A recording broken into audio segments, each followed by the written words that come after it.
sababtoo ilaahay subxaanahu wa ta'aala wuxuu yidhi ummad haddii meel isugu timaado in Allah ka cabsi isfarin waxay la mid yihiin ummad dhiig cabtay oo kale ama inama harrama calaykum almaytata wa damaa wa laxmu alkhinziiri iyo wamaa uhilla ligayri illah ay la mid yihiin buu ilaahay yidhi subxaanahu wa ta'aala marka dadku hadday meel isugu yimaadaan horta waa inay Allah ka cabsi isfaraan sidiina arrinta bal horta si guud ah loo baraarugo intaas baan kaga gudbayaa soo dhaweynaynaa soo dhawow iyo suldaamada la socda inta waa soo dhaweynaynaa gacmaha furan baan ku soo dhaweynaynaa waxaan kula dardaarmayaa hoggaan fiican ummadda hadday hoggaan fiican ay noqoto ummaddu way isku imaani biyaha waxay u baahan yihiin inaan waqti siino la shaqeyno muxuu ahaa mucaaradadu sideedaba maaha horumar cabdikariin in lala shaqeeyo iyo tiimkiisa baa boqolkiiba boqol soo dhaweynaynaa anoo magacayga iyo magaciinaba ku hadlay soo diyaar ma tihiin weli waas baan ku hadlayaa la socda intaa ma garateen maskabka uu ku fadhiyaan ku salaamayaa suldaanka guud ee Jubbaland baan ahay ee Jilaac iyo Jareer baa waxaan jeclaan lahaa in la igu daro mid kale oo la yiraahdo bartamaha iyo bariga Afrika ayaan jeclaan lahaa inaad igu dartaan waxaan salaamayaa marka ugu horeysa marti sharafta inoo timaaday wadankeena Ogaadeniya ama DDS ama Soomaali galbeed korba marka tiraado bacda salaan oo ugu horeeyo gudoomiyaha ururka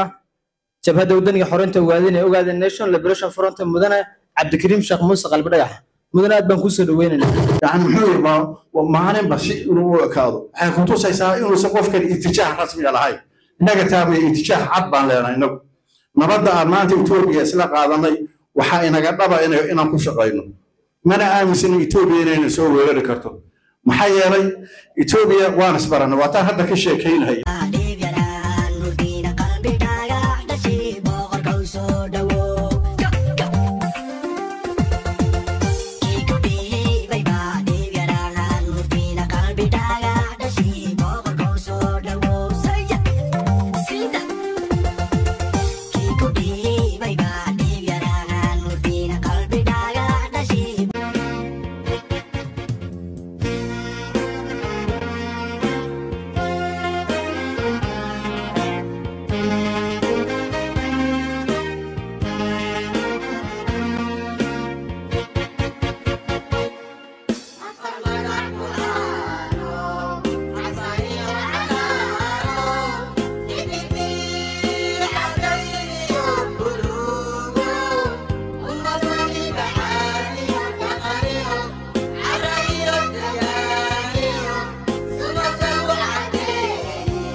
jeedooyin badan oo kamid ah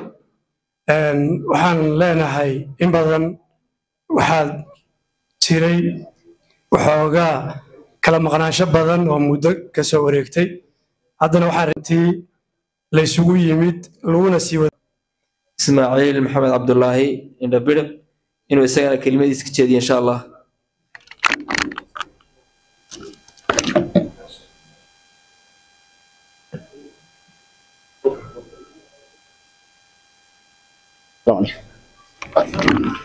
السلام عليكم ورحمة الله وبركاته. الحمد لله رب العالمين والعاقبة للمتقين ولا عدوان إلا على الظالمين وأشهد أن لا إله إلا الله وحده لا شريك له وأشهد أن محمدا عبده ورسوله وبعد dhammaantiin dadkiina meesha isugu yimid marka koowaad waxaan idin dardaarmayaa ilaahay subxaanahu wa tacaala cabsidiisa dhabta inaad ka cabsataan sababtoo tahay qof walba inta loo soo jiro ma oga taas marka intaas waan ka dhahaya xagga alla ka cabsiga sababtoo tahay ilaahay subxaanahu wa tacaala wuxuu yidhi ummad haddii meel isugu timaado in alla ka cabsi isfarin waxay la mid yihiin ummad dhiig cabtay oo kale ama إنما حرم عليكم الميتة والدماء ولحم الخنزير وما أحل لغير الله إيه لمديهم بإله سبحانه وتعالى marka dadku haday meel isugu yimaadaan horta waa inay Allah ka cabsi isfaraan sidiina baarinta bal horta si guud ah loo baraarugo intaas baan kaga gudbayaa talabaad waxa weeyaan waxay ahayd mahma xarabiya waxay ahayd maaragtay ha iloobin maaragtay himma caaliya waxa la yiraahdaa calashaan qofku meeshii uu shalay joogay inuu joogo inuu kor u kaco aad bay muhiim u tahay calashaan qofku haduu gabado oo meel uu ku taagnaado cimri baa ku socdo waqti baa ku socdo waxba ku socda marka waxa weeyaan in la gabadana ma fiicno waxa yaab fara badan in laga gabado waxa xaq u leedahay in laga gabadana saxba ma aha marka taana waad ku baraarugaysaa insha Allah hadaan kelimada oo waqtigu iska kooban yahay waxa weeyaan walaalkeen Cabdikariin qalbi dhagax gudoomiyaha ururka on elf insha Allah taala waa ku soo dhaweynaa gudoomiye soo dhaw barakallahu fiikum adiga was maxamuud oo kale adiga iyo soo dhawaada insha Allah taala dalkiini labaad baad joogtaan waxa weeye dalkii koobaad waad ka timaadeen marka dalkiini labaad baad joogtaan insha Allah taala martina ma tidin waxaan meesha fadhiya ee idin soo dhaweynaya dhammaan waa ehelkiin dhalinyarada iyo odayaasha iyo gabdhaha iyo dhammaantoodba marka soo dhawaada insha Allah taala waxa weeye waa idin ku soo dhaweynaynaa Nairobi iyo Kenya iyo dhammaanba maaragtay geeska Afrika waa idin ku soo dhaweynaynaa insha Allah taala intaas baan ka dhihi lahaa ta kale gudoomiyaha waad ogtihiin waxa weeyaan amin habeenkii la yiri waa la doortay oo hadda de waxoga hawla iska jirjiray marka anigu aad baan ugu farxay runtii waxaan idhi ninka maanta uu maaragtay ama Soomaali garanayso ama ogaadeenka ay garanayaan iyo afsamahuba iyo dadka deegaanka ka soo jeedaba ama maaragtay maanta ruud noqon karo ummadan maaragtay wajihi kara waxaan is waa isaga runtii waxa weeyaan ummad walbana inay wuxuu leedahay oo maaragtay ay nidaam leedahay kama maaranto Soomaali maanta waad aragtaan waxa weeyaan meelo badan bay maartay si badan bay u kala taaltaalaa gobolada la kala noqnoqday waxba la kala noqnoqday waxyaabo badan baa la kala noqday runtii marka isagu waxaan leeyahay insha Allah taala inuu inoo noqdo maartay kii ina midayn lahaa ee isu keen lahaa insha Allah gudoomiyaha waxaan u sheegayaa waa lagu taageersan yahay Kenya dhammaan waa laga taageersan yahay si weyn xataa kuwa qalbiga maartay mucaaradka ka waxa weeyaan adiga shakhsiyan way ku taageersan yihiin hadayna sistamyada kala qaab farmo u yaalaan ayna taageersaneen marka taasna waxa weeye waa mid isaga khaas u ah qofka dib badan baa soo gaara oo waxa weeyaan runtii nabiyullah Yusuf waa walaalihii baa ceel ku riday waa la aasay ninka walaaliheen Soomaaliya oo aynu isku jasad iyo isku luqad iyo isku diinahay baa ceel ku riday ceelkii uu ka soo baxay eelkiisi marka maanta inuu bildaan iyo bahalka uu noqdo maaragtay deegaan roob waa muhiim weeye arrintaas marka waxa weeyaan boqolkiiba 90 waan soo dhaweynaa gudoomiye ma sha Allah si waliba maartay kal iyo laab oo macquul oo maartay ehelnimo baan ku soo dhaweynaynaa marka soo dhaweynta intaas baan kaga bixi lahaa waxaan ku yar leexan lahaa xagga dhalinyarada iyo maartay dadkan Kenya jooga ee jaaliyada runtii waxa weeyaan isbedel markii uu dhacay hadii aad dagaal ku jirteen oo ururku uu dagaalami jiray isbedel markuu dhacay xisbi baa loo gudbay hadda nin qori haysto inagoo huduurka ku jira ma jiro xisbi baa loo gudbay xisbigu marka waxa lagu tartamayaa kursiga maanta uu fadhiyo maartay dawlad deegaanka Mustafa fadhiyo baa lagu tartamayaa inuu qof walba tago marka in aad xisbi ahaan isu nooleysaan oo aan qofna waxba laga sugin waagu halkan ku socdo cidna waxba laga ma sugi jirin qof walba isaga wixii ku aadan buu qaban jiray runtii suu u noolaan lahaana uu maareyn jiray barnaamijyadan oo kale markay curdan yihiin waxa weeyaan qof walba waxa laga rabaa inuu maartay guduntiga dhiisha iskaga dhigo oo uu maartay wixii meel mariyo insha Allah taala inaad fadhidaan waxba idin sheegi mayso waxa weeyaan xilligeedii baad taagantiin xilligeeda in laga faa'iideystana way leedahay inay ku soo mari doono iyo in kale war ma haysi waxa jira saddex maartay arrimood baa jira qoraxdii haday soo baxdo maanta baad leedahay adigu waxaad shaqaysato khayr iyo sharba maanta ood nooshahay baad leedahay waxaad shaqaysato berri war ma haysi inaad gaadhiso shalayna wayba ku dhaaftayba runtii marka in aad ruudkiina aad maartay aad ka biya keentaan oo ruudkiina maartay aad maartay arrintiina aad kor u kicisaan aad bay muhiim u tahay waxa weeyaan meeshaas aynu kasoo jeednaa gobolka ogaadeenaya aynu kasoo jeednaa iyo halkaas kan NFD waynu degannahay Soomaaliland waan degannahay intaba waxa weeyaan waa inaad ka shaqaysaan oo shaqadiinu ay wax macquul ah oo la arko oo la garan karo ay noqoto sidii awalba ahaan jirtay xogaa inaad iska saartaan maartay يعلولكي iyo waxa inaad iska bixisaan aad bay muhiim u tahay khilaafaadkii iyo waxana waxba kama jiraan ogaadeen oo nin u bana hogaamin jiray kaan bay ku daba fiili jireen waxa uu maartay ogaadeen oo iska garab dagaalamayo faradameyna arki jirin haddana waa sidii uu qalbi dhax bayna hogaamin doona insha Allah ta'ala soo dhawaada aad bad mahadsantiin barakallahu fiikum waxa kale oo ku yar celin lahaa gudoomiyaha waa in uu maartay jaaliyad on elf leedahay oo isaga hoos tagta intuuna tagin dadku waa iska dhalinyaro oo reer magaal baa la iska noqday oo waxbarashooyin iyo farsamo badan baa lagu jira waa inaad jaaliyad ay on elf isaga dardaarkan siinaya wuxuu yahay jaaliyad isaga hoos tagto on elf leedahay oo khaas oo xoog leh oo say kuwii hore u shaqayn jireenba u shaqaysa waa inuu sameeyo hadda gudoomiye arrintaas waa codsi aan codsanayno aad baad u mahadsantihiin soo dhawaada barakallahu fiikum jazakumullahu khayran assalaamu calaykum waraxmatullahi wabarakaatuh waxaan ku salaamayaa maskabka uu ku fadhiyo dhammaantiin waan idin salaamayaa iga yar xidhan dhammaantiin waan idin salaamayaa nin walbana waxaan ku salaamayaa maskabka uu ku fadhiyaan ku salaamayaa suldaanka guud ee Jubbaland baan ahay ee Jilaac iyo Jareer baa waxaan jeclaan lahaa in la igu daro mid kale oo la yiraahdo bartamaha iyo bariga Afrika ayaan jeclaan lahaa inaad igu dartaan intaasi waa kaftan ta kale waxaan soo dhaweynaynaa gudoomiyaha ururka ONLF xoreynta Ogaadeniya ayaan soo dhaweynaynaa Cabdikariin Sheekh Muuse soo dhaweynaynaa waxaan leeyahay soo dhawaada waftiga dhamaantiin soo dhawaadaan leeyahay ugaas Maxamuud meeshii lagu dooranayna goobjoog baan ka ahaa insha Allah dhamaantiin waan idin salaamayaa حبيب بان يلا هو هذا إن عن قصي دوادة مرة بو مركز سدا يدرت إن بدن بان السلام يا صود وهذا لا صود وهذا واحد تذكر ماشي شوي ما دينين الصود هو يا قدوميها نصود أورك أو أنا الله شقينا نديارنا إن شاء الله وهذا يلا سدا ينرجع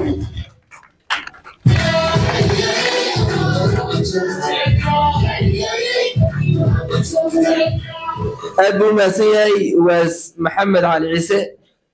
نوكوك مقعدير قبري واس كجود يشوبلان يشرر يشلع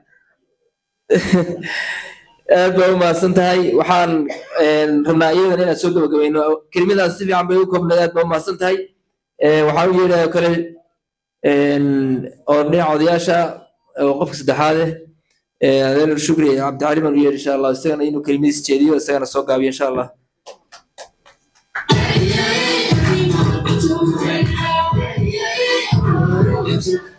بسم الله السلام عليكم ورحمة الله وبركاته دماوات سلامتهين وفتي هذين النقطة يا دلنيرة ما هذين النقطان هذا سلامتهين أنا جواسنا ما شجرة جواس ميه من الصومالين لكن أقولك أوجدني أنا معايا لي لحدن iyo kow sanaan jira aabahay wuxuu ku dhintay dagaalkii afar iyo lixdankii afarta cabdi buu kamid ahaa tukaale ku dhintay marka agoonkii ogaadeenayna marka dagaalku inta uu soo socday marka horeysa waxaan soo dhaweynaynaa waftiga iyo gudoomiyaha waan soo dhaweynaynaa soo dhawow iyo suldaamada la socda inta waa soo dhaweynaynaa gacmo furan baan ku soo dhaweynaynaa aniga ma amaanayo halganka waxaan malay in badan buu soo socday waxaan ka hadlayaa wax yar waxaan u malaynayaa dadka waqti badan baa la soo qaatay agoomo badan baa jira kuwa iga sii waaweyn baa jira welina hal tuulo mayna dhaafin baan u malay waddankan maanta aan ku naaloonayna ee shirarka aan ku qabsanayna ee waddanka labaad aan ka dhiganaynana intaasoo dhibaataa wuu soo maray ragun baa u taliyey waxaan u malaynayaa fursadadan baana soo maray halkan 30 sano socdaa jiray 30 sano wax lagaga soo xarooday lama yaqaan waxna lama gaarin wixii marka naloo sheegay ee la soo gaaray ee qalin iyo waxa lagu dagaalamayaa dagaalkii waa bedelay waxaan rajaynaynaa inuu bedelkii uu sii socdo mal xooga aan nasano bal agoonta aan yarayno agoonta inaan yarayno ragga la doonaya maaragtay inuu arrintaa ka qayb qaato waa raggina dhalinyarada jiilkan la soo gaarsiin waayo annagu waaman tagnayba hadda cabdikariinna waad ogtihiin maaragtay halganka wuxuu u soo maray ee dhibaato ah beesha muuse waxaan u malay keligii baa ka nool dad iyo dunyaba ya keligii baa ka nool wuxuu u soo maray dhibaato ah waad ogtihiin iyo halganka meeshuu ka gaaray kolley waxaan u malaynayaa saan xogta ku hayno maalinkii onolef ay soo xaroonaysay inuusan ku qanacsanayn isaga kuma qanacsanayn wuxuu ku qanacsanaa isagoo dad iyo dunyaba baaba'een oo soomaalida dad ugu xigtay ay god ku riday inuu weli halganka sii socdo oo mirahu ka gaaro oo isagoo ku dhinto oo inta ka hadha ay ku dhimato si loo gaaro xorriyad iyo wixii hadafka ah oo intaas ummada ay u dhammaanaysa waxaan ognahay annagoon hal wiil naga dhimanin oo onolef ay kursiga ay ku fadhido maanta rag uu raadinaya hadda duurka u gel rabo ay ku fadhido oon hal ruux dhimanin yaa subax la baxay 3 milyan markay qaxday 2 milyan ay dhimatay waa haddana la imaaday qaab loo imaaday iyo qaab lagu baxay marka laba garanaynin waay ana waxaan bogaadinayaa oon baraarujinayaa in wax la hubsado wixii inagu dhacay oo dambe ayna inagu dhicin aan wax hubsanno inaan wax hubsanno oo wixii inagu dhacay uusan inagu dhicin oo wixii ballan oo galay iyo waxaan ku soo xaroonnay aan miro ka dhalan oo meel ku gaadhno cabdikariin waxaan kula dardaarmayaa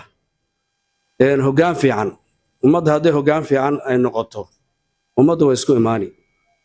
waxaan kaala dardaarmaynaa hoggaan fiican oo ninka kaa maqan guddoomiyiisaa tahay kii ku taageersana guddoomiyiisaa tahay mar walba inaad saad ku kasban lahayd inay dadkii isu imaadaan oo hor u socdaan oona dib u soconin oon la isdacaayadaynin oon dhibaato la isu geysanin wax walba wuxuu leeyahay mucaarad buu leeyahay waxaan mucaarad ahayn adduunka waa muxaafid iyo mucaarad waa ama dowlad islaam xataa ha ahaato ama dowlad cilmaaniya ha ahaato kolley waxaa u jira mucaarad lama weynayo laakiin mucaaradku nidaam buu leeyahay in la is aflagaadeeyo ma aha in dhibaato la isu geysta ma aha in la kala cararo ma aha waxaan ka rabnaa guddoomiyaha waa taageersannahay hor ha noo wado waxaan rabnaa inuu isugu keeni lahaa soomaali si isugu keeni lahaa inuu ka shaqeeyo dulqaadkeeda inuu ka shaqeeyo yaan uga baahannahay marka mudana soo dhowow 100% soo dhowow waa ku taageersannahay marka soo dhowow in badan soo dhowow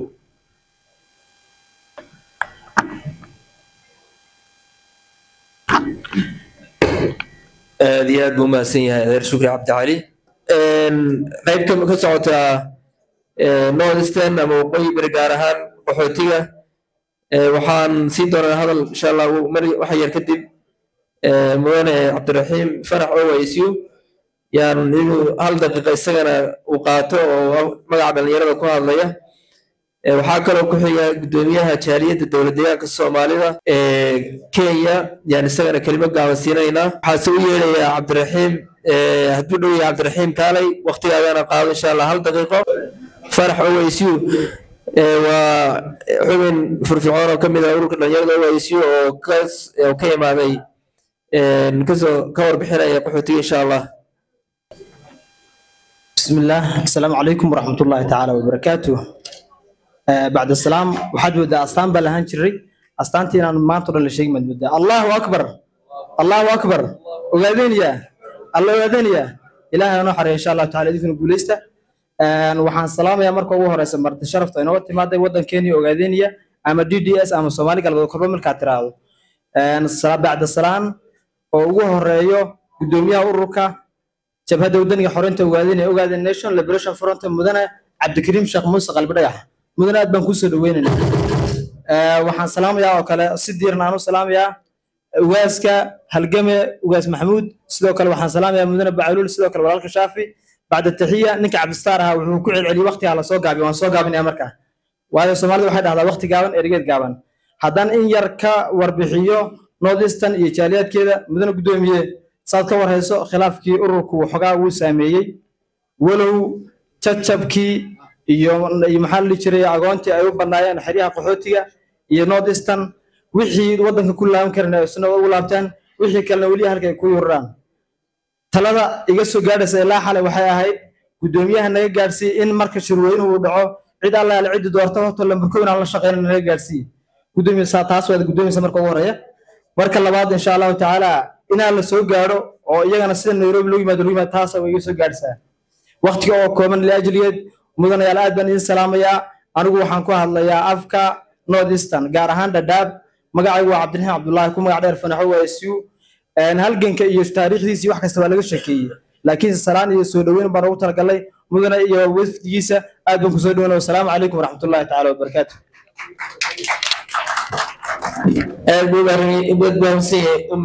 Cabdiraxiim Cabdullaahi Fanaxo WSU haddana waxaa ku soo dhaweynayaa kelimo kooban oo gudoomiyaha jaaliyadda dowlad deegaanka Soomaalida ee Kenya mudane Cabdixakiim soo dhawow gudoomiye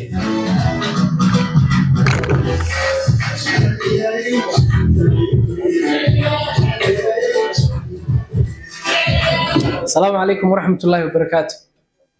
aad iyo aad baan ugu faraxsanahay kulankan maanta soo dhaweynta gudoomiyaha jaaliyadda maxaa gudoomiyaha jabhadda wadaniga xoreynta Ogaadenya ONLF ONLF aniga naftiga member baan ka ahaa 205 aan ku soo biiray ONLF bilowgii iyo hadafka iyo wixii loo socday wuxuu ahaa maaragtay xoreynta wadankeeni dulmigii iyo wixii ka jiray in laga dulqaado wax badanna waan ka qabanay wixii noo suurtageli waayayna waxa weeye si nabada inaynu maaragtay ku halganno baynu muxuu isku ogeyn waxaan jeclahay inaan marka koowaad su'aal idin weydiiyo su'aasheedu waxay noqonaysaa gudoomiye Cabdikariim iyo Sulb Cabdi Axmed iyo ragga maanta ONLF yani waxa weeye hormuudka u ah qofka ka halgamaasan ama inta ay ku bixiyeen ay uga baxday yani waxa weeye ONLF miyaa jirta uma maleynay inay jirto sidaa darteed gudoomiyaheenii hore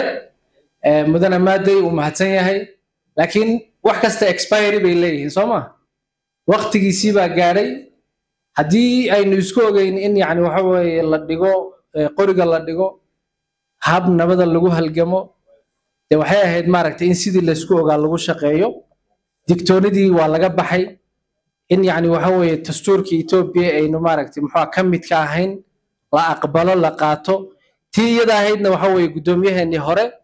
wuu diiday inuu ku shaqeeyo wuu diiday sidaa darteed asbaabo fara badan yaa waxay keeneen in gudoomiyihii hore uu xilkiisii gudan kari waaye ta ugu dambaysa khilaaf baa soo bilowday khilaafka haddii uu soo bilowday gudoomiye Cabdikariim halgamayaashii kale la socday oo qalbda maxkamada Sulb Cabdi Axmed uu ka mid yahay waxay isku dayeen in badan xaliyaan khilaafka iyagu qayb kama ahayn dad waliba aynu ku kalsoonahay lex jecel leh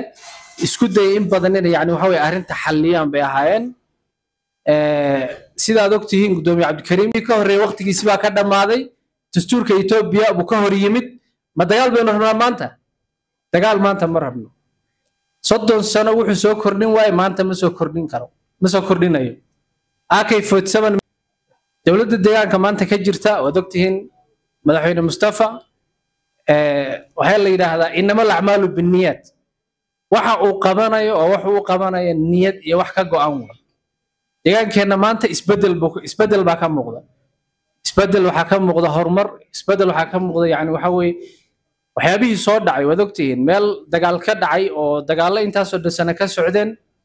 waxbarashadii baa yaa baabaaday shaqadii yani waxa weeye shaqadii baa baabaaday jidadkii yani waxa weeye infrastructure-kii iyo noloshii dadka burburtay laakiin maanta meesha aynu ku socono nabad baynu u baahannahay horumar haddaan rabno inaan gaadhno weliba waqti dhow waynuna gaadhnay waad aragteen jidadka magaalada Goday maanta laga hirgeliyay waad aragteen yani isbedelka wadooyinka waxaan ka wadaa biyaha waxay u baahan yihiin inaan waqti siino la shaqeyno muxuu ahaa mucaaradadu sideedaba maaha horumar marka waxaan isleeyahay aad iyo aad baan ugu faraxsanahay aan soo dhaweyna muxuu ahaa gudoomiye soo dhawow waxaanu kaa rabnaa hadda wixii aan ka weynay expectationka dadku wuu sarreeyey expectationka onlif laga qabaan ka wadaa markay soo xaroodeen sidaa darteed expectationkii dadku ay ka qabeen onlf waa in laga helo oo laga helo adiga oo laga baxo khilaafkii oo laga baxo kala qaybsanaantii oo laga baxo wixii dee aanu suuqa ku maqlayna ee ceebta ahaa onlif wax kale laga aaminsanaa sidaa darteed waxaan leenahay gudoomiye wax alaala wixii hallaabay waxaan kaaga rabnaa oon kaaga fadhinaa inaad dib u hagaajiso aad iyo aad baad u mahadsantihiin wasalaamu calaykum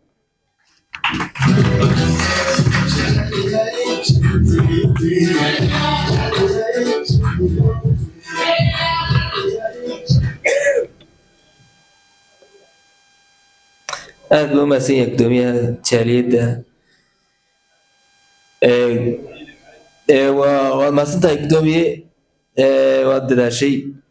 xoogaa inta wixii ururka dhexdiisa inaad xoogaa iska gargaabsato way fiicnayd laakiin wixii dhankaaga waad dadaashay waad mahadsantahay warbixinta waddanka kaa rabnay inaad siiso weliba waqti maana ku siinin laakiin waqti fiican oo dheer baan ku siin doonaa insha allahu tacaala aad baa mahadsantahay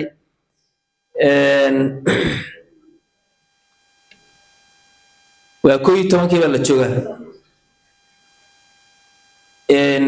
dadka inoo qornaana way badan yihiin waan ka cudur daaranaynaa waan idinka raaligelinaynaa suuragal nooma noqonaysa hadda inaan sii bixino hadal kale waxaan u yeerayaa ogaas maxamuud xasan xuseen oo wafdiga ka mid ah kelimadiisa inuu jeediyo kadibna kusoo dhaweeyey gudoomiyahana uu noo soo xidhay shirka hadduu alla idmo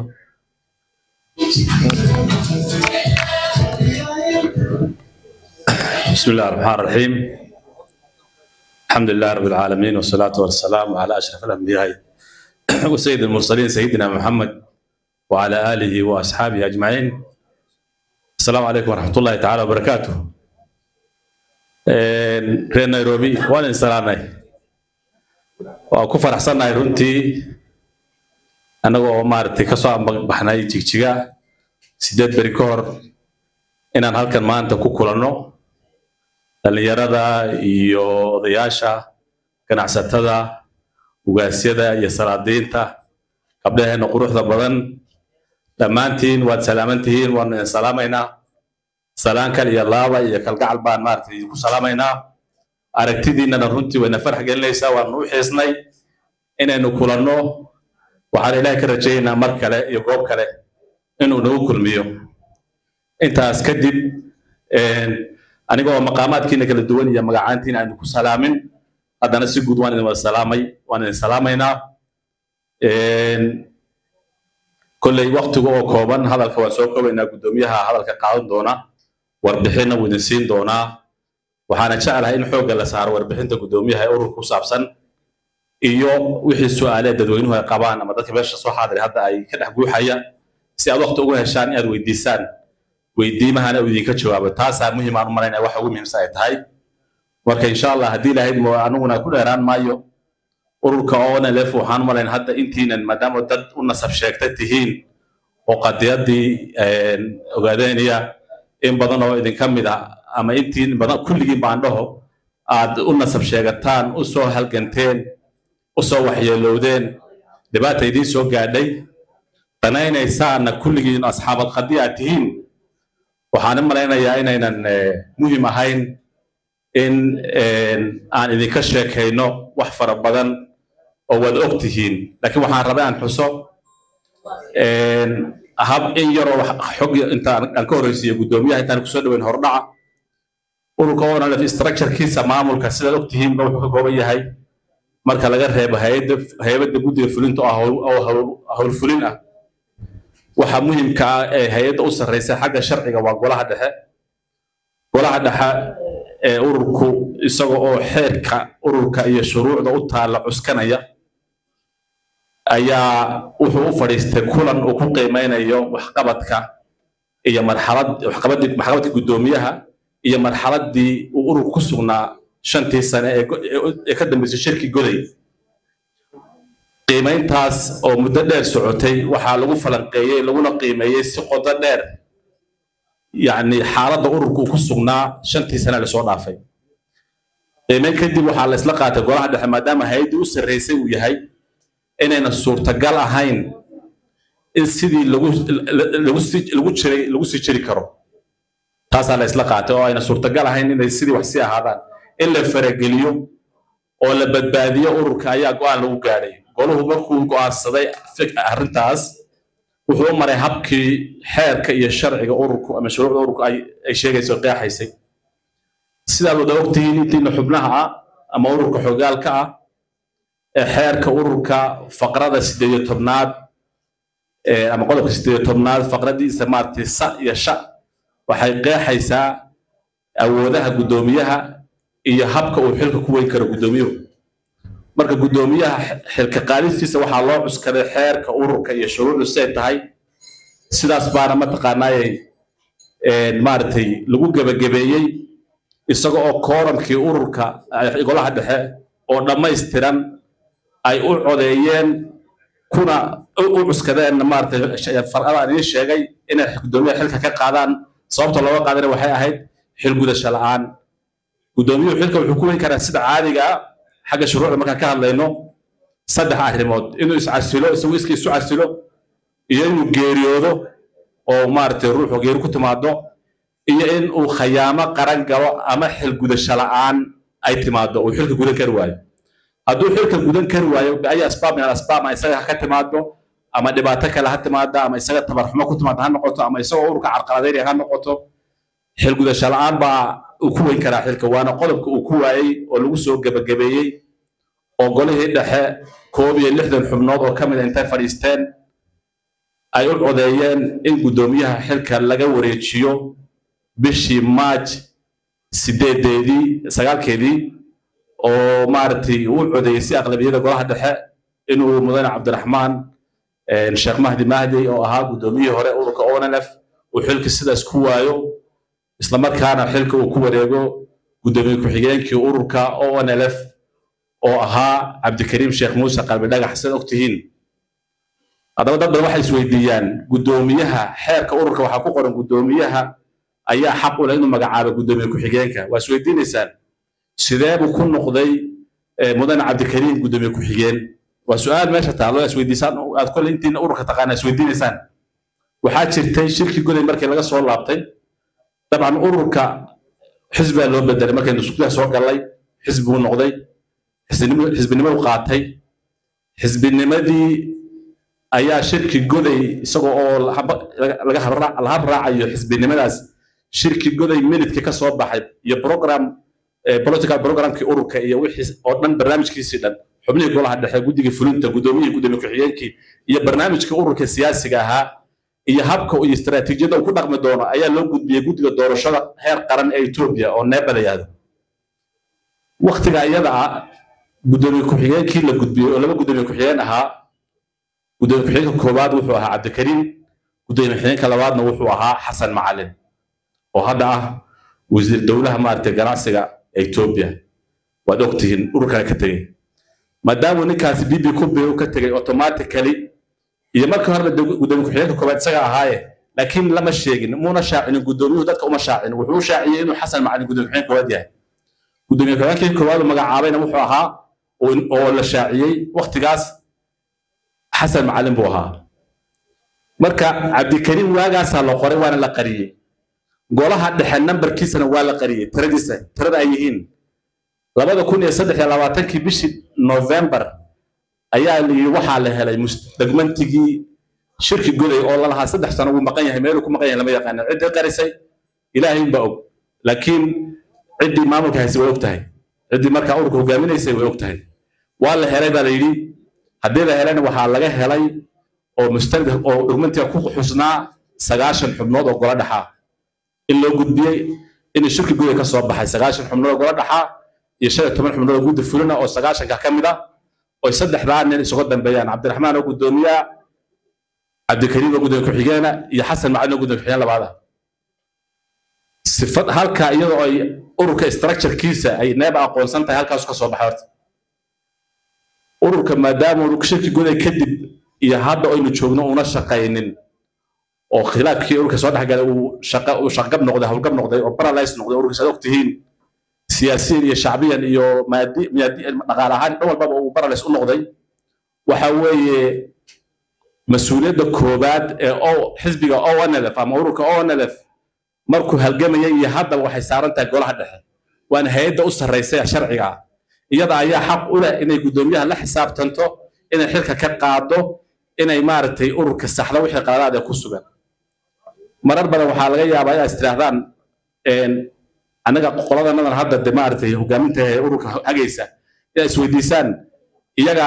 laftooda waa group maxay u leeyihiin maartay waan midoobnay ama dadka waa la mideeyay waxa midoobay waxa weeye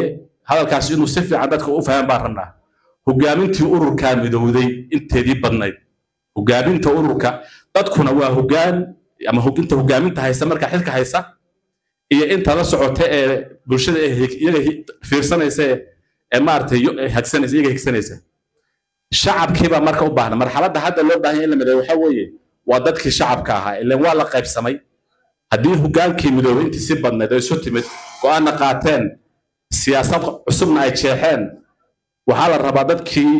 xubnaha ka ah ururka iyo dadweynihii reer ogaadeen faraha badnaa ee daafaha adduunku kala noolaa ee taageeraya halganka intuu socday inay taageeraan iyagana waxaa laga rabaa isbeddelka iyo hogaaminta cusub inay taageeraan baa la rabaa innagana waxayna faran kulligeen iyo hogaanka soo bixi doona iyo kan hadda haya oo mudane gudoomiye cabdikariim qalbdhagax uu ka mid yahay inaynaan innaga iyo dowladda deegaanka iyo dowladda Itoobiya isku dhicin midna ogaada walaalayaal wax la kala yiraahdo dowladda Itoobiya dowladda deegaanka ma jiraan hal dowlad baa meesha ka jirta ninka madaxweynaha innaga inoo ah dowladda deegaanka Soomaaliya ka ah Mustafa Maxamed Umar ay hadda taqaanaan ama cagta u taqaanaan waxaa soo magacaabay ra'iisul wasaaraha Itoobiya oo Addis Ababa laga soo magacaabay marka ruuxa u fikirayay inuu cagtar gaar ka dhigo dowlad gaar ka dhigo isaguna abyad dowlad gaar ka dhigo dowladda Addis Ababa waa laba midun ruux aan bislayn siyaasiyan oo ruux bisal ahayn oo faaka siyaasaddu ka qaldan yahay iyo ruux jahawareerin umadeed wada waa labada midun oo dana gaar wata laakiin xaqiiqdu waxay tahay waa hal dowlad inagu ka urur ahaan waxa la rabaa marka halka dowlad inaynu hal siyaasad ku dhaqan wixii inaga deegaankeena iyo dadkeena dan gaar u ah waxaynu rabnaa waxa la rabaa in kala midowno dowladda deegaanka Soomaalida ururada siyaasadda ee meesha ka jira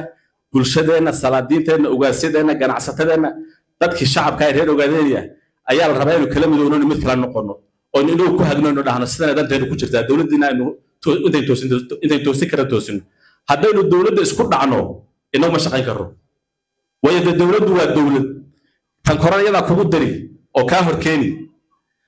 adiguna talaabo ma qaadi karto urur baan habaad ee mucaaradnimada marka waxay rabtaa in la isqabadsiiyo danihii deegaanka Soomaalida dowladda deegaanka Soomaalida iyo marka cid xukumaysa inaan isku dhicin danihii ururka oo wanaag fiye shacabka reer ogaadeenaya inta in la isqabadsiiyo siyaasad noocaas oo dabacsan oo dhinacyo laga fiiriyo dad bisil ay hagayaan ayay u baahan tahay taas ayaan rajaynaynaa inuu hadda ururka oo wanaag iyo hogaanka cusub oo mudane cabdikariim hadda uu ka yahay iyo maartay hadii hogaan cusub doortay hadii saala soo doortaba ka bixinta iman noqotay dambe taas oo golaha dhexe oo nalef yu ku toosnaan doona oo tabtaas oo qaadi doona mid kalena waa li sheegay intaana ka bixin guddoonka soo dhaweyn ururka oo nalef halgankii hubaysnaa kama tanaasulin maanta iyo golaha dhexe markuu kala fadhiga yeeshay iyo intaynu gudaha joognay midna wuxuu ka tanaasulay maalintii cadaanihii mooge intuu diyaaradda soo saaran BBC la hadla yiri xabad joojin hal dhinac kulli wada fahmaysa macnaheedu leedahay hal dhinac anaga iska deynay dagaalkii weeye Soomaa inaga sid iskeen isugu deynay dagaalka baa yiri Soomaa maalintaas ayay hogaamintii inoo haysay talada qaadatay go'aankaas xabadana iyaga ka tanaasulay iska caabintii halgankiina iyo habaysnaan iyaga joojiyay iyagana yiri tub cusub oo siyaasadaysan oo hab siyaasadeed aan ku halgamaynaa hab siyaasad ku halganka ay qaaxana waa rabaa hab siyaasad ku halganka waxa weeye siyaasaddu waa halganku waa laba nooc mid siyaasadeed iyo mid qori halgan musallax waxa la nidaam musallax iyo nidaam siyaasi labada bas jira mid kale ma jiro هذا ما قيحي كرا كسياسة واسدة كسياسة وحوي شعب أتكعين كرتلاها كو كعضون شعب إن هذا شغل شوشين سمين كرتبات بس شغالة فرق بدنيا دول براس كده كرتو يا إن هذا ما تقعنا يدك قالك هيا وش هذا كله كيني كرتو أول مظاهرات سمين أو واحد أتقدر كرتو international community يدك دولة كلا يصاحبها أتقدر كرتو أو دقالك عريان كرتو وحاسة إذا هلك السياسة إنه مركب ما هو سميسنا هلك السياسة ورجلي كرا من هو سميسنين حد على الربعين للسمايو ولا سمين كرا لكن it will take time ولا سمين كرا لكن هدي أو حتى ولا نفكريه معها ولا نفكر قرآن وكسور دليل يجون وضك حرية سمي شريه والركلا إيمان كرا هلك كرا إيمان كرا كونا الدالي كرا لكن السحدة وحوي هب كلام مرة علمها ونوع عاس كي نوع عاسها عدي قالتي بقى ما أنت وحيلها هاي هدي وضع عنه هيني أنا وشحنا لأن جبدي صح معها وحرام وهل كان صح معها يوم بعدها يد ولا جبد سياسة ولا جبد نظامها هذا اللي بقى برتمان أما لما فرس أما لما منهم بابا نظامها مركب محاول ده صفة على الوسط ما يوضع يحلو دقوي ولا جبدي ما ورنيس مركب واسلة شوية أنت سام كوسة جبينة يا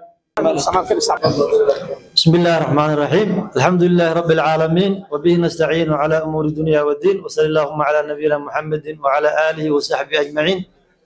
أما بعد السلام عليكم ورحمة الله وبركاته دمانتين وان سلام يا سيكل يا لابله خاصة وحن سلام يا قدوميها عصب أورك لف يتيم كيسا أنا ورطو ولي شيرو لف كما غير ويكو وتبل قبشرة أورك تدكي أول شيء محن كنا ذا إلا خبرك وأنا بانا لكن ولي كما غيب قرين كنتم يا دور سنة وانجرة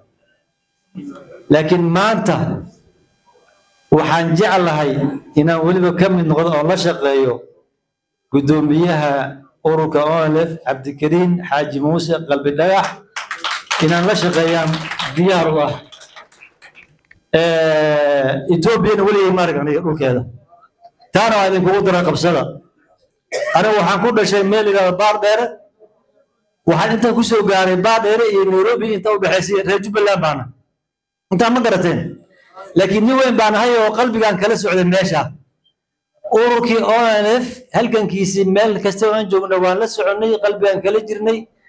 لكن وياه هندم به وحنتون سنهي أوروكي إنه بورسير جاب كذا كسوهاري أو نين قرب قوته لأن نين والبقر هير كان أما أورك ولا شو قرنا يا موتى عبد الكريم واجي اللي حري كسمايان جوي دتي قرام كسمايان كسود ويا كم إذا مالنكي مالن جوج نبو حتى سو دوينتي وأنا آخر بنتوه دتك فرحتي ما كبرتي وحارب أنا مجا عكوها الله يا دمان نيشن جوي مال والبقر عبد الكريم وسود وكسود وينا مجتمع دتك أول شيء وحنا لنا يا هدي دتك إناس بتبدلان ومالن بحكم كقف قبته مهم لكن إن يرادو ماشو كلية أي قوانا يسماشا كلية هدي قوانا مش قايم يسوع أنت كلا دمشقهم بيلين مش قايم يسوع عبد الكريم إلا لا شقيو يتيم كيسة بقول صاد وينا أنا ما عيجي يمجي إنما كره الله يسوع يا رمتين ها ولي واسبر واسبر كره الله يا الله سبحانه أنت ما قرأتين مركي عبد الكريم بقول هزود وانو أخيارتي هراء أما جباب تيمكي هراء مادي يعداننا عبد الكريم وشقاها له راديو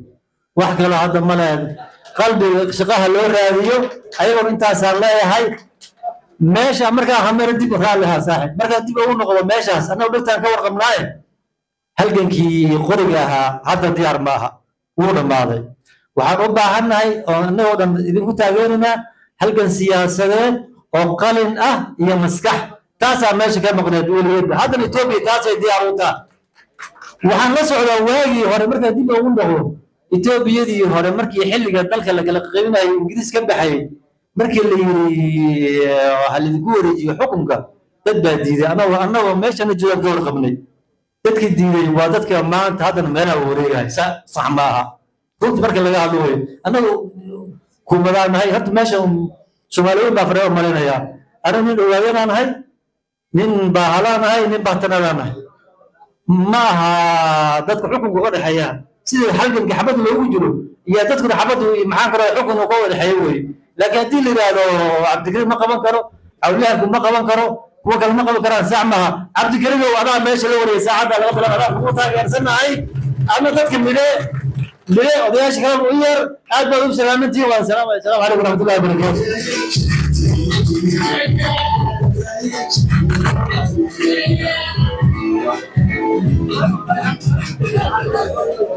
aad bay u mahadsantihiin ugaas adna waad mahadsan tahay haddana idinkoo raallina noqda waan soo xinaynaa barnaamijkeena marno insha allah waxaan kusoo dhaweynayaa ugaas maxamuud doctor ugaas maxamuud xasan si uu soo dhaweeyo gudoomiyaha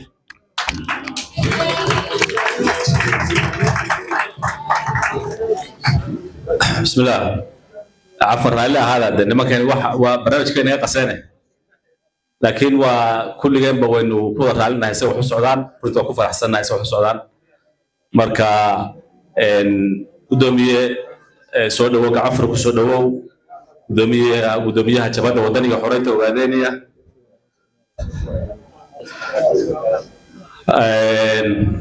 waxay soo gaadhay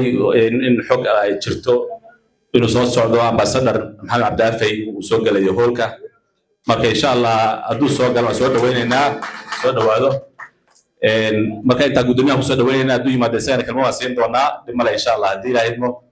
hadda waxaan kusoo dhaweynaynaa mikrofoonka gudoomiyaha jabhadda wadaniga xoreynta ogaadeeniya mudane cabdikariim sheekh muuse qalbi dhagax mudane soo dhawo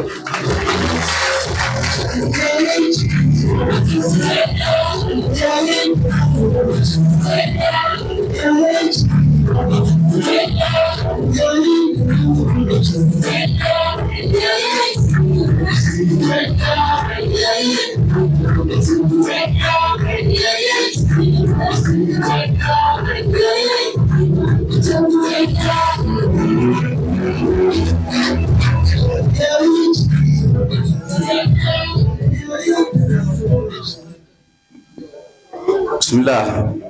السلام عليكم ورحمة الله وبركاته مركو رمان كسوقي بقرياشا شركة مهم كينوها وحنكو سلام يا قفلبا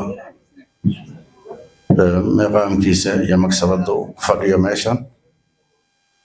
وضياشا علماء الدين كأقوياها كأقاسيدا سلطانا ورفض بالشدة بعض الصحافة kooxda fanka oo iyaduna waxdare yaab la soo bandhigaysay dhammaantiin iyo soo qabanqaabiyaashii shirkan qiimaha badan isugu keentay haldoorkii iyo labeentii heer Nairobi aad iyo aad baan idin salaamayaa dhammaantiin asalaamu calaykum waraxmatullaahi wabarakaatu halgamayaal iyo walaalayaal maanta kulankeenanu wuxuu ahaa booqasho iyo dardaaran iyo hawl qaybsi buu ahaa حالة أوركا هالجبل وجاس محمد يصاحبك على أبوي طابتين وجاس كسفان بو طابتي مرحلة دي وصو مري يسبدل كيس وها وطابتي كنت وحدتك آدي على الحنون وعمر والبا ودنا سوها وقد حكم ودناها خلافك يكال غيب سنانت أو نلف بحيدور وين وأمة الصومالية دوران أي كور سويسي مدرر wuxuu ahaa urur adkaysin badan oo mabaadii aasaasi oo ummadda Soomaaliyeed horay u lahayd ku dagaalamayay hormuudna ka ahaa dagaalkii lagu qabjabiyay Itoobiya oo runtii xilligaayada laftigoodii soo arkaysay awood cusub oo hor isaga karin oo geeskan Afrika ku soo korortay oo damaceedu kaba badnaaba deegaanka hadda gacanta ay ku hayso markaan sidaa leeyahay faahfaahin yar oo dhammaan ka bixin doonaa insha Allah ururka noocaas waxa maal gashay ummadda Soomaaliyeed guud ahaan gaar ahaan shacbiga ogaadeeniya yaa waqti badan geliyay waxa ugu qiimaha badnaa buu geliyay saadogtiin wuxuu ahaa halgan shacbiga ka soo dhaxbahay ciidankiisa iyo calafkiisa iyo noloshiisa oo dhan ay ku tiirsanaayeen shacbiga ma ahayn urur dibad lagu soo tababaray oo cid soo maal gashatay ma aysan ahayn urur bulsho ahaa muddo badan buu dagaalamahayay sanad walbana awooddiisu way sii kordhashay milatari iyo ta dhaqaale iyo kasbashadiisa abaabulka guud ahaan ummadda Soomaaliyeed sidoo kalena wuxuu aad ugu fidayay oo sumcad weyn oo caalamiga ka yeeshay dunida inteeda kale oo weydeen siduu ugu fiday guud ahaan caalamka oo dhan iyo siduu xarun uga samaystay iyo sidii loo taageeray xaqnimada halganka ogaadeeyay oo wana fadmuudka ka ahay dhowr iyo 20 sano kadib waa in khilaafkaas uu galo aad iyo aad runtii uga niyad jabeen ummadda Soomaaliyeed guud ahaan gaar ahaan dadkii dhibku ku dhacayay oo ay gaadheen jugo aan muddo dhow laga soo waaqsan karin dhimasho iyo dhaawac iyo barakac inta ka dhaxle saad ogeydeen Itoobiya dagaal baynu la galay Itoobiya waxay aaminsanayd markay dagaalka ay galaysay qorshihii koowaad ee qaadatay wuxuu ahaa inay oona laftirtirto iyadoo ka duulaysa xilliga ayada xilli kala guura bay ahayd 1990 iyo 2003 qaybteedii hore sidii charterka heshiiska loo qoray ururka oona la fiyaa xisaabtii wadanka ka jirtay ee Soomaalida waxay qaateen iyagoo ka duulaya charterka xilligaas oo ay Eritrea ku gooday ummadaha intooda kale u fasaxay qoray doonta inay goodo waxay go'aansatay axsaabtiina ku kasbatay in shacbiga ogaadeeniyo afti laga qaado ayisa isagu ka tashado Itoobiya hadduu dooranayo iyo hadduu isagu dawlad gaarkeeda u taagan noqon karo oo runtii istaayilay inuu noqdo dawlad leh capacity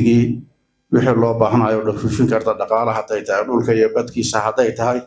dadkiisa iyo tiradiisa hadday tahay iyo sumcadda uu ku yeelan karo geeskan Afrika iyo caalamka isugu filan yahay isla marhaantaana muddadii yarayd ee ururku uu dhisay dawladdii ugu horreysay ee deegaanka horumarkii uu gaadhay dhinaca dhaqaalaha iyo dhinaca waxbarashada iyo dhinaca midnimada ummadda Soomaaliyeed gaar ahaan ogaadeeniya Soomaaliya runtii xilligaa burbursaneen oo gacan u fidiyay sumcad badanna uu ku yeeshay guulana uu ka gaadhay markay oona la kalsooni inta la kaashatay afti ku dhawaaqday in shacbiga laga qaado baarlamaankiina way u gudbisay baarlamaanku waxaan malaynayaa xilligaa 110 qof buu ahaa mise 111 qof sidoo kale baarlamaankii hal qof mooyaane wuxuu isku raacay baasgareeyay ee ku waafaqay go'aankii oona la in laga qaado shacbiga ogaadeeniyo afti isagoo ayhiisa gudoomiye isaga ayaa xaq u leh inuu gudoomiyo ayhiisa laakiin xaq ma aha cidna kuma tuuri karto xoog baan kugu qabsaday xoog baan kugu haysan kama hadli kartid taas cidna ma aqbali karto isagoo taa ka duulay baarlamaankii markuu taana baasgareeyay Itoobiya waxay qaadatay go'aan iyo qorshe ay go'aansatay inay oona leh burburisay iyo kililkaba dhammaan waxaasoo dhan weerar bay ku qaaday xarumihii oona leh way weerartay sida xaruntii guud ee Gargo'an iyo saldhigyo kooban oo birqodii ku kala yaalay Mindhicir oo aaga dhagax buura iyo meelo kaleba xafiisyadii gobolada degmooyinka iyo guud ahaan waxa laala iyo wixii bulshada iyo taageerada u hayay oo ay beegsanaysay dadkii ka dhex muuqday bulshada ogaadeeniya sida aqoon-yahanka iyo dadkii indhaargaradka ahaa iyo dadkii sadanooyinka ku hogaaminaya shacbiga 1994 bishii Abriil 17 ayay waxay qaadatay mowqifkaas inay intaaba baabiiso waxay burburisay oo sidoo kale dhex gashay kililkii ay xidhay madaxweynihii xilligaas jiray Allah u naxariisto Xasan Shire Qalile iyo xubno badan oo kamid ah baarlamaanka iyo guddiga fulinta ee deegaanka waxaan uga jeedaa arrintaas oo la iyadoo ka duulaysa markii weerarada la qaaday waxay is weydiisay miyaan aqbalaa inaan baabiino qadiyadda ummadda Soomaaliyeed guud ahaan iyo halganka oona ay ku hogaaminayso halganka xorriyadoonka ee shacbiga ogaadeeniya taas ma aynan aqbalin muddo kadib waxay qaadatay oona leh iyaduna dagaal ay ugu magac dartay difaaca nafsi golihii dhexe guddiga fulinta joogay shiray isugu yimaadeen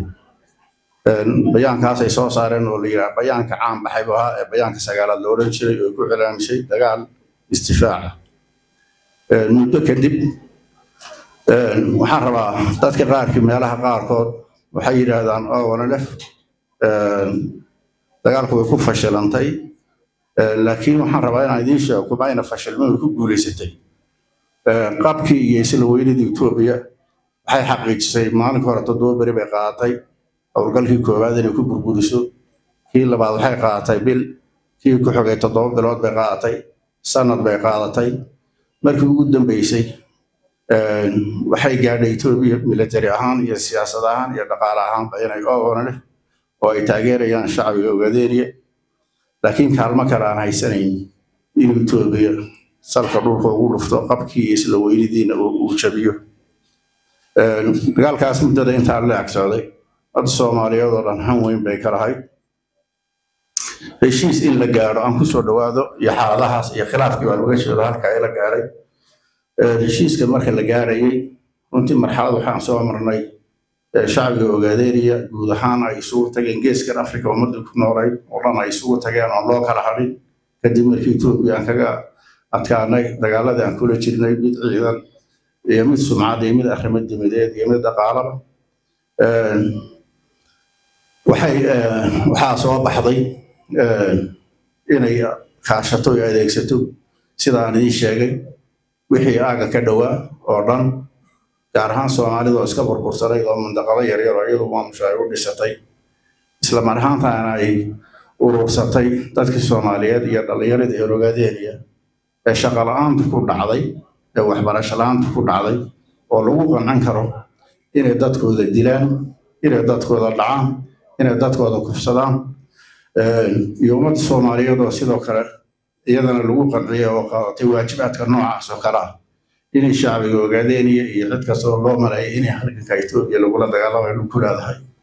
inay soo afjarto soo qabato soo disho soo dhacdo soo kufsato dhibaato badan baa loo geystay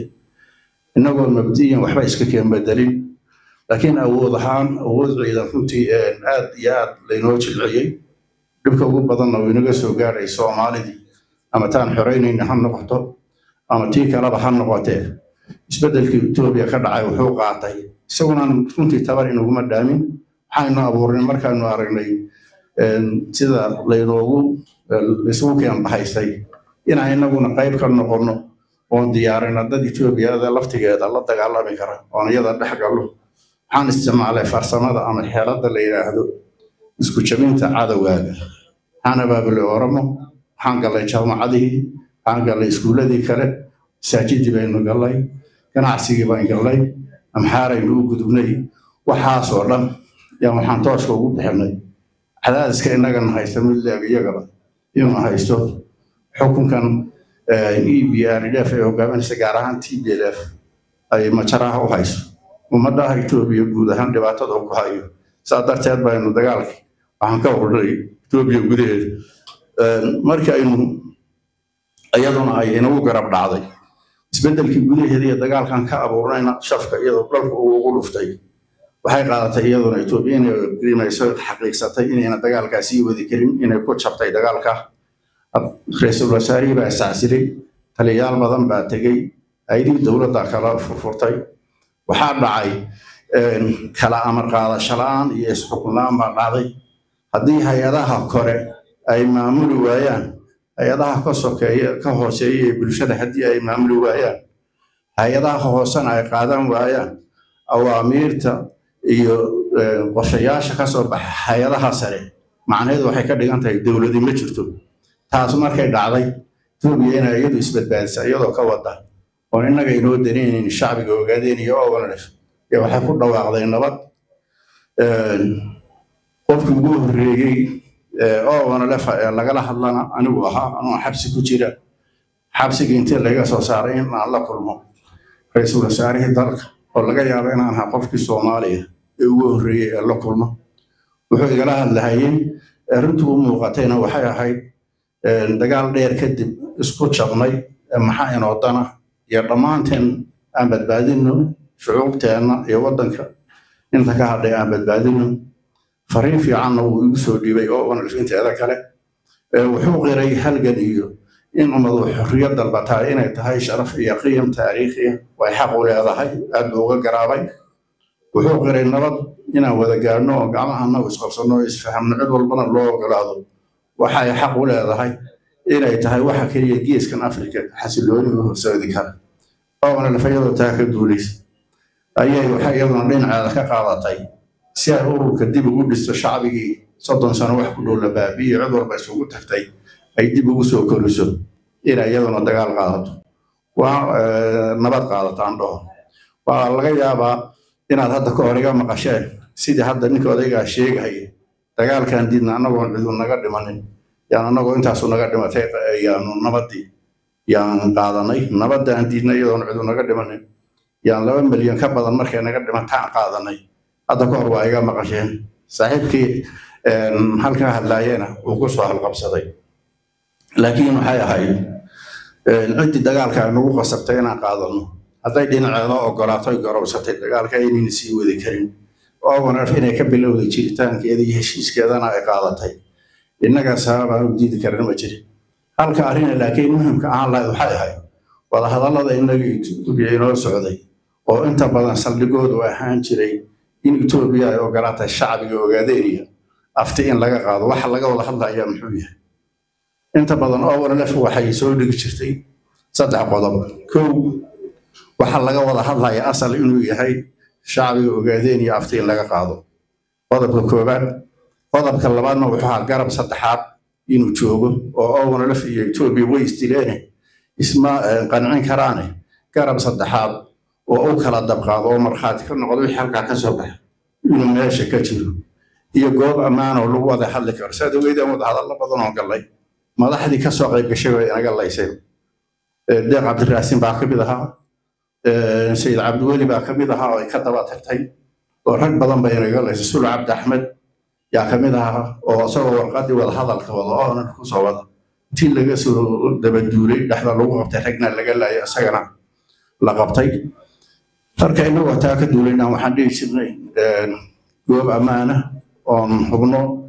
waftiga iyaga inuu ku nabadgelay marka waxa loo baahnaa wada hadalladaas isagoo iyagoo raacaya raadkaas iyo go'aamadaas oo wanalef in meel lagu sunto aftidii ayaka talinta shacbiga Ogaadeniya oo ah arrin muqaddas oo marnaba laga noqon doonin xataa mustaqbalka oo ay tahay waajib sida loo marahayo iyo qaabka loo helayo waa talo mar walba taala doodaan baa gabay wuxuu ku tiriyay mar baan sacaarad dhub uratayna carari waayeen colaad naga dhaxaysaad ogtahay cirqna waa muush yuu ku tiriyay marka mar walba qaabka loo marahayo isay ku imanayso waa arrin u baahan talo laakiin caarad dhubna ku dayno maanta laakiin waxaad moodaa qabkii labada dhinac oo in wax laga bartay Itoobiya maanta inayna ku degdegaynin inay xabad durba oo wanalef iyo shacbiga Ogaadeniya Soomaaliya inay ku rido gaar ahaan hadday xaggeen inay ku rido innaguna aynan ku degdegaynin marka tan loo baahnaa in aftidii meel lagu ogaado oo wada hadallada ay qayb ka noqoto hadday doonto dartood wax u burbureen arrintaas oo bislaanin oo runtii wax badan aanan ka ogeyn yaa guddiga wada hadallada inoo qaabilsanaa oo hogaaminayay halgame Cabdiraxmaan Sheekh Mahdi ee qaateen go'aan Itoobiya waa la heshiinay ee qaateen inkasta oo ay ku jirtay qodobada heshiiska lagu saxeexay waa in laga wada hadlo markii horeba wixii dagaalka dhaliyo guddi gaar ah loo saaro wax sababta waxa dagaalka in guddi gaar ah loo saaro ku jirtay laakiin wax ka badan baa la filayay waxay ahayd guddigaasi wada hadallada uu ku jiray Cabdiraxmaan uu hogaaminayay meesha arrintu dhaaf weyday inay ku soo celiyaan golaha dhexena markaa go'aan iyo mawaaqif uu ka qaato runtii oo taas ma dhicin kalfadhi la isugu yeerin golihii dhexe laguma soo celinin waxaa la qaatay heshiis waxaana ka qoran yihiin waxaana aan u aragnay inay weli ay qabyo ka yihiin laakiin duruufteenna iyo markaynu fiirino shacbigeena iyo ururkeena iyo xaaladda ku sugaya isbeddelka Itoobiya ka muuqdo dagaal inuu sii socon karo ma ahay laakiin waa xal iyo in la gaaro xab lagu sii wada shaqayn karo oo wanalef halgankeeda ay ku sii wadan karto fursadaas oo wanalef hadda ka horna waan sheegnay ma ka faa'iidaysatay mise kama faa'iidaysan khilaafka aan ku bilaabay hadalka ee ceebta iyo fadeexada u keenay ururkii loo hanweynaa muddo weyn ragaadiyay muddo 6 sano ku dhow inuu ragaadiyey wuxuu ina gaadhsiiyey halgamayaal iyo walaalayaal khilaafkaas ceeb iyo sharaf dhac iyo sumcad xumo iyo inaan xataa weyno taageeradii ummadda Soomaaliyeed in badan oo ka mid ah iyo tii shacbiga ogaadeenaya halgamayaasha naftoodhoreyaasha shacbiga garab inay moraal jabaan dadkii naafadaha ee dadkii soo dagaalamay ay moraal jabaan dadkii gablamay ee carruurtoodii dhammaatay ay moraal jabaan dadkii dhowranaya qadiyadda waad ogeedeen markaan dalka soo galaynay min dawanle iyo ilaa iyo feerfeer iyo caalamadu isqabteen calankaas kalarada uu ka samaysan yahay baa waxay ahayd waxa ugu badan ee ganacsi 2 sano ama 1 sano ee barkii ugu horreysay waxa ugu badan ee Soomaalida ganacsanaysa fahamtay waxay ka faa'iido calankaas oo kalaradaas ay ahaayeen inay isu geeyaan oo iibsadaan ba waxa laga tabcay lacag badan lacagii dadkii ka ganacsanay qaar baan u malayn fadhiyo Nairobi dad badan baa ka baxayay marka arrintaas shacabigii runtii taageerada inta lagu barigar waxa la oran jiray 85% oo laf taageersan laakiin xilligan dambe 99% wax kala taageersana taageerada noocaas ahay ee ururka oo wala la fiya sumcadii loo hayay way luntay meel xun baa la dhigay waxa runtii mushkiladaas dadka qofka ay aaminaan ay isku haleeyaan haddii uu khayaaneeyo ama uu xilka iyo waajibaadka loo igmado uu fushan kari waayo ummadana ka gar qaadan waayo ummadaas laazim way jabtaa waxay ahayd in shacbiga laga gar qaato in halgamayaasha laga gar qaato in ummadda Soomaaliyeed loo turo in sumcadda ururka la ilaaliyo in geeska Afrika oo wax weyn ka nahay oo dana badan inaga daansan yihiin oo inagoo midaysan haddaan waajahno dana badan inaga shacbigeenu aan ka qabsan karnayn wixii inaga aadan inaan ka qabsano intaas oo dhan way luntay waa runtii waxayna inoo geysatay dhaawac culus oo noocyada hadda aan ka sheekeeyay dhaawacyada inoo geysatay inta kaliya maaha waxay inoo geysatay in shacbigeennii soo baaba'ay baaqigiisii in iyaga laftigooda isku dhacaan oo la saftaan ama kala raacaan khilaafyadii jiray oo maanta meelo badan aan dabka la kala qaadanaynin inkastoo dadaal badan aynu samaynay hadda ay xaaladdu sidii hore ka fiicanta oo dad badan oo xubnaha ururka ay shalay dagaalamayay ay maanta isbedel badan muujiyaan iyo xishood wax hadda aad moodaa inay hadda la yar dagaalamayaan waa canaasiir awalba cadowga gacan saar la lahayd meesha doonaan baa ka shaqeeyay ciidamadiina la dagaalamay qayb ka mid ah arkay oo kuwa ugu qoraalka badana kuwa dibadda ka dagaalamay oo dhibaatooyin iyo dhaawac geysi arkay oo la dagaalamaya kuwa jawaasiis ah oo Nairobi joogay oo xubno meel ay ka galaan iyo gabdhuhu ay raayeen ma arkin oo la dagaalamaya laakiin dadkii oo wara laftaa ee xalaashaha inta waxaad moodaa baraarug iyo wada hadalladii iyo baaqyadeennii inay wada gaadheen oo hadda ay arrintii halka ka sokayso rajaduna inta ay ka fiican tahay sidoo kale kaadarkii naftoodhoreyaashii iyo ururkii isku hilbadirin hayay baa dhaawac soo gaadhay oo ayadana maanta waqti ay qaadanaysaa sidii 100% dadkeena la isu aaminsiin lahaa ay maraysaa waxaan rabnaa marka khasaaraha iyo faa'iidada halka waa laga xisaabtamaa faa'iidooyin badan baa halkeenu gaaray muddadii dagaalka oo nooc walba leh oo dibadda iyo gudaha haddaad is weydiiso taariikhaha halganka iyo guulihii aynu gaadhnay yaa ku suntan oo iska lahaa hadday ahayd mid ciidan hadday ahayd mid bulsho hadday shacbiga ogaadeen iyo in taageeradiisa 100% la geeyo garabka naftoodhoreyaasha in la geeyo hadday bannaanka ahayd taariikh walba guul walbana way qoran tahay dadkii ku suntanaana way qoran tahay sidoo kale guul darrooyinkeena gaadhay iyaguna waxay u baahan yihiin in dib looga fikiriyo mas'uulka ahaa guul darrooyinkeena gaadhay muddada intaa leeg fadeexada dhacday burburka dhacay shacbigeena siduu u kala fogaaday taageeradii iyo sumcadda ururka ay u luntay sidaynu ugu ceebownay taariikhdii iyo halgankii ummaddu u baabaaday ee laynoo egmaday yaa mas'uuliyaddeeda qaadanaya waa in la qiimeeyo oo la yidhaahdo yaa mas'uulka ahaa waxaas yaa qaadanaya mas'uuliyaddeeda yaa isu keeni karay yaa tallaabada qaadan karay yaa badbaadin karay yaa halganka halkaa ku hayn karay nus xataa wax badan ku kordhin karay iyadana waa la garanayaa markaad qof walba wasaaisha aad u mariso guuldarrooyinku xilliga ay soo bilowdeen ilaa maanta wixii inagu dhacay mas'uuliyaddeeda yaa leh si practically aad isu hortaagto xaqiiqa oodan ku fiirinin indho gobol iyo kooxo iyo qabaa'ilo markaadan ku fiirinin waxaad garan kartaa guuldarrooyinka ina gaadhay inay ahaayeen kuwo laga baaqsan karay in laga baaqsan waayo iyo inay dhacaan mas-uuliyaddeeda meeshay jirto waad garanaysa walow anigaba ha ahaato iyo inaan qayb ku leeyahayba waan qaadanaynaa mas-uuliyadda wixii naga saaran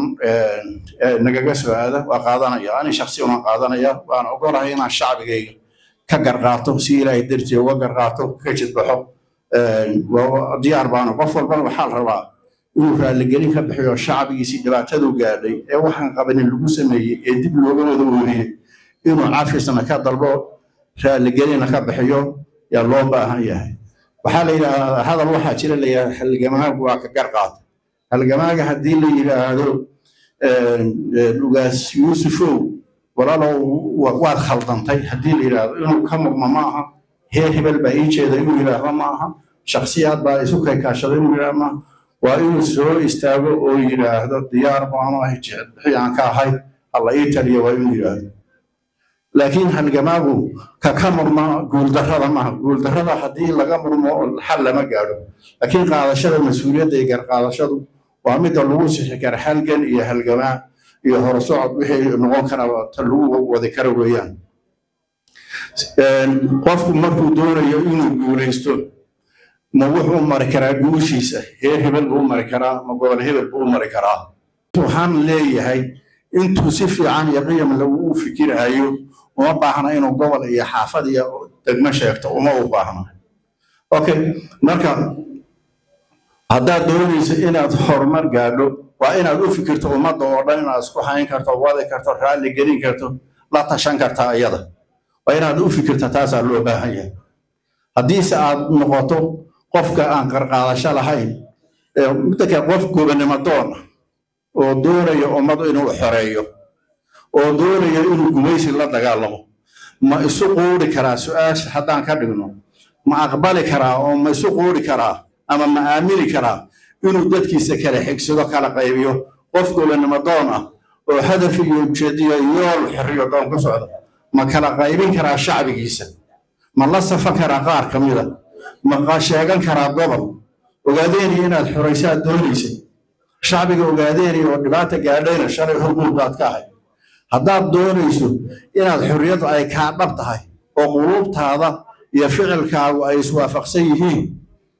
ma qaadan kartaa oo miyaad yeeli kartaa inaad dadka qayb ka midan isxijiso qaarna aad tusto colaad iyo foolxumo iyo dhagar aad u maleegayso maya taasu waxa weeye waa arrin aan marnaba suuragal waa qofka waxa intiisa runtaa qulubta ku jirta ma aha gobonnimo doon ma aha wadani ma aha saaxiib ra'yi ma aha anigoo qofna hadda aan si gaar aan u magacaabay haddana calaamadaha dhacay ee halgankeena soo gaadhay muddada intaa leeg calaamadaha noocaas ay ahaayeen aan soo ururiyo halgamayaan anigoo aad uga xun dhibaatadii dhacday hadalkeeduna aad iyo aad runtii ii xanuujinayo oo garanaya halgankaa waxa ku maqan ummadda ku maqan garanayo goobjoogna aanu ahaa naf iyo maal iyo ummad waxa ku maqan aan garanayo guud ahaan xataa ummadda soomaaliyeed halgangeenu u gudbay yuu wada naafeeyey wax fayo uma jirin xamar maxaa loo weerarayay maxaa gado maxaa 96 baa gada la weeraray shacbigeedii baa la burburiyey culimadeedii baa la laayay aqoonyahankeedii baa la dugsadii quraanka la gubay maxaa loo leeynayay maxsaabta maxay ahayd boosaasaygu waxaa lagu duulay garowgaa lagu dilay yacni wixii dhacahayay dhibaatadii oo la fi shacbigeeda lama keliya ma ahayn soomaali inteedii kalena wuu u gudbay waxaan leenahay dhammaantood raalli ha ahaadaan laakiin waxaa la yidhaha gumi way liicdaa ma kuftaa la yidhaahdaa waad ku fikirtaa laakiin waxaa macasnima inaad kici kari weydo innagoo fuyuubaan maanta soo kacanay waxaan gaadhnay guul waxaan midaynaynaa ururkeennii dhowr iyo toban beri kadibna waxaan qaban doonaa shirweynihii ururka waxaan soo saari doonaa ilaahi subxaana watacaala hadduu idmo madax isku kalsoon oo wada shaqayn karta oo fayow baan soo saari doonaa gudoomiye fayow oo ummadda hogaamin kara oo mandatekiisa gaarsiin kara ummadda maanta meeshay taagan tahay ka fiican ilaahi idinkii aan soo saari doonaa dhammaanna shacbiga soomaaliyeed guud ahaan iyo gaar ahaan ogaadeeniya iyo cid kastoo khusaysa arrimaha oogana la fi deegaanku waxaan rabnaa inay gacan ka geystaan oo lala shaqeeyo madaxda aan soo dooran doono waxaan rabaa marka laba qodob kooban qodobka koowaad waxa weeye halgamayaal xubno iyo taageerayaalba xil iyo waajibaad baa inaga saaran horumarka iyo inaynu halgankeena sii xoojinno waxaa inaga saaran waajibaad baa inaga saaran mubaayacaynu gallay waqtigeennii baynu lumay waqti badan baynu mar lumay waqtigeen laakiin waqti badan baynu gelinay inaynu inagoon u kala hadhin waxa ay ujeedadeenu tahay oo ah in adeegta in shacbiganu gaadho oo wanalefna ay guulaysato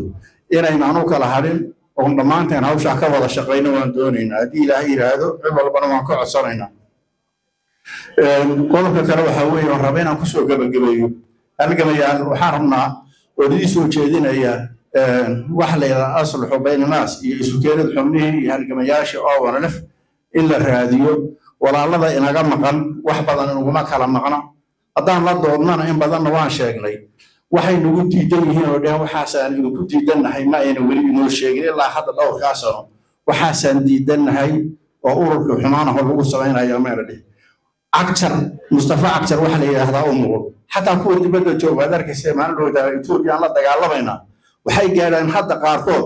inay etoobiya xaqeeda iyo sharafteeda ilaaliyaan oo dhahaan ruuxaasaa dilaya ha laga qabto hala dila isaga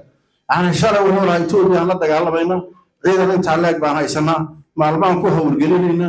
maantana wuxuu leeyahay intuu caalamka etoobiya soo hooday oo inagu aynaan isu quuri karin oon ila leekayn etoobiya sharafteedii nin baa meel kaga dhacay nin baa ku xadgudbay waa in laga qabto waa in la difaaco war asaga waa intee qof يعني محيي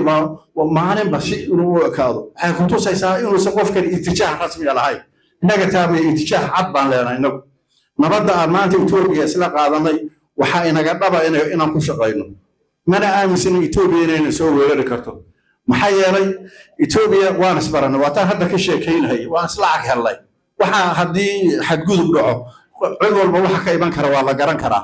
جوابتها بحين كرا والله قرن إنك هذا عندك قالنا قيمة إنه كفكر وان قرنا مو مرينا سندقال كان ما عندك قالوا إن قرنا إنه قيمة إنه عماد ملاك إذا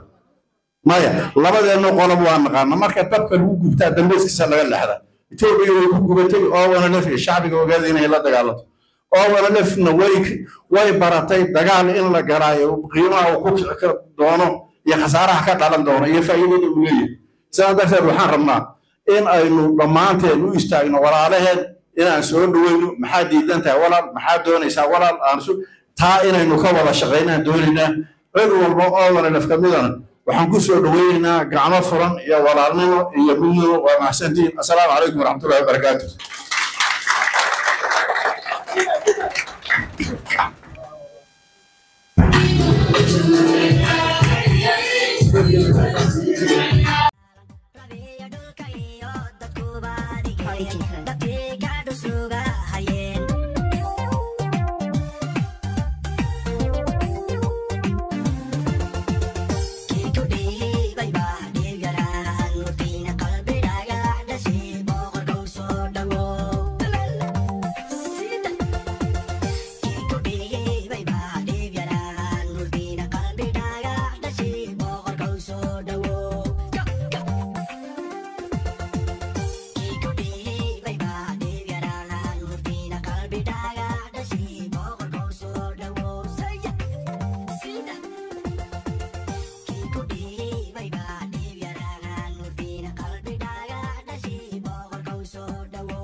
Hurry,